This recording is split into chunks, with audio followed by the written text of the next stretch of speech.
মুসা আলাইহিস সালাতু ওয়াস সালাম আল্লাহর সাথে কথা বলতে পারেন। মুসা কালিমুল্লাহ।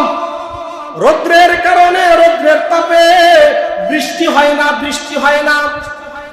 এখন তো বর্তমান সময়ে 41 ডিগ্রি, 42 ডিগ্রি, 43 ডিগ্রি রৌদ্রের তাপ হয়। আমাদের বাংলাদেশে 45 ডিগ্রি পর্যন্ত যাবে, এর বেশিও যাইতে পারে। এই রোদের তাপ এত পরিমাণ, কোন মানুষ জমিনে দীর্ঘ সময় কাজ করতে পারে না।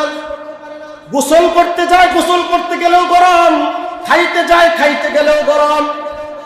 গরম আসেনি? লাগেনি? এমন গরম, বলে গরমের কারণে, গরমের তাপে ফ্যানের যে বাতাস এটাও গরম লাগে।